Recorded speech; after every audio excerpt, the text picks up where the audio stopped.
रामधारी खंड 2 अभ्यास 53-54 100 शब्द प्रति मिनट प्रारंभ होंगे। 5, 4, 3, 2, 1।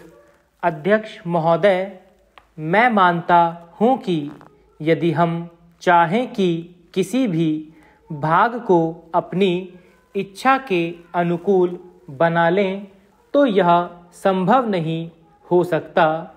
किसी भी देश में जितने लोग बसते हैं उन लोगों के हृदय में जो भावनाएं पैदा होती हैं, उनमें जो विचार उठते हैं, उन्हीं से भाषा निकलती है। हिंदी कहिए या हिंदुस्तानी, दोनों ही हिंदुस्तान में पैदा हुई और आज भी चल रही हैं।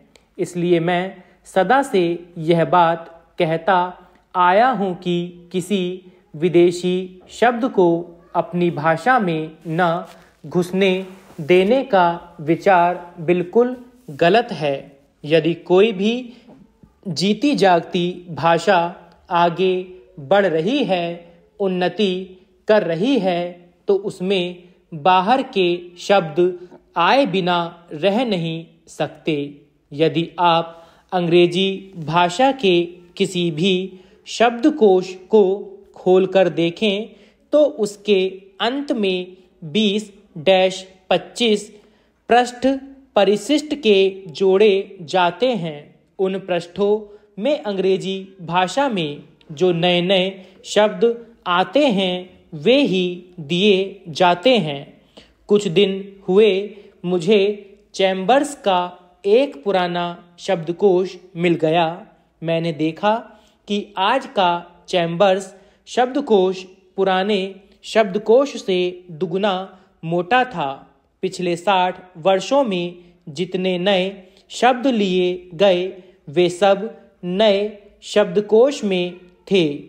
विदेशी भाषा के जो शब्द प्रचलित हैं, यदि उन्हें निकाल देने का प्रयास किया गया तो भाषा का रूप ही दूसरा होगा।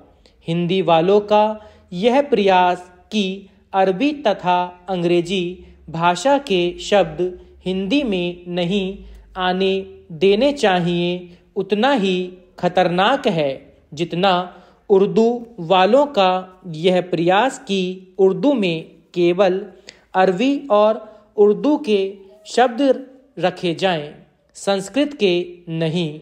उसके साथ साथ हमको यह भी मानना होगा कि हिंदुस्तान में जो बहुत सी भाषाएं हैं वे अलग अलग प्रदेशों की अलग अलग भाषाएं हैं। जैसे उत्तर भारत में मराठी, गुजराती, हिंदी, बंगला, उड़िया तथा असमिया, और दक्षिण में तमिल, तेलुगु, मलयालम तथा कन्नड़। इन सब भाषाओं में संस्कृत के शब्द बहुत हैं। हिंदी को छोड़कर और किसी भी भाषा में उर्दू के शब्द नहीं मिलेंगे। हिंदी में देश को इस योग्य बनाना है कि लोग उसे सरलता से सीख सकें, इसलिए उसमें संस्कृत के शब्द लेने ही पड़ेंगे। उससे बचा नहीं जा सकता। हमारे संविधान में हिंदी की व्याख्या इस प्रकार दी गई है कि हम उसी भाषा को हिंदी मानते हैं जिसके मूल में संस्कृत है। यह कोई नई बात नहीं है, इसे सभी लोग मानते और समझते हैं। आज लोग कुछ ऐसी हिंदी लिखने लगे हैं जिसमें संस्कृत के बड़े बड़े शब्द अधिक आते हैं, जो मेरे जैसे आदमी को, जिसने संस्कृत नहीं पढ़ी है, समझ में ही नहीं आते। जो व्यक्ति संस्कृत या अरबी भाषाओं में से किसी को भी अधिक नहीं जानते परंतु अच्छी हिंदी या हिंदुस्तानी लिख सकते हैं, उनको इतना समय नहीं कि वे संस्कृत और अरबी के बड़े बड़े शब्द लें। वे तो छोटे शब्दों में ही अपना काम निकाल लेते हैं। बड़े शब्द लेने हों तो वह दूसरी चीज है। सभापति महोदय, बोलचाल की तथा अखबारों में प्रयुक्त होने वाली भाषा जितनी सरल हो उतना ही अच्छा है और उसको समझने में हिंदी और उर्दू बोलने वालों दोनों को ही कोई कठिनाई नहीं होनी चाहिए। वही भाषा ठीक चलेगी। मैं उत्तर भारत के लोगों से जहां हिंदी अथवा हिंदुस्तानी बोली जाती है यही कहना चाहता हूं कि यदि वे चाहते हैं कि हिंदी अथवा हिंदुस्तानी सारे भारतवर्ष में चले तो उनको अहिंदी भाषियों को अपने साथ लेने का प्रयास करना चाहिए, क्योंकि वे जिस भाषा को नहीं अपनाते वह सारे देश की भाषा नहीं हो सकती। कभी कभी अहिंदी भाषी भी हिंदी में लिखने का प्रयास करते हैं।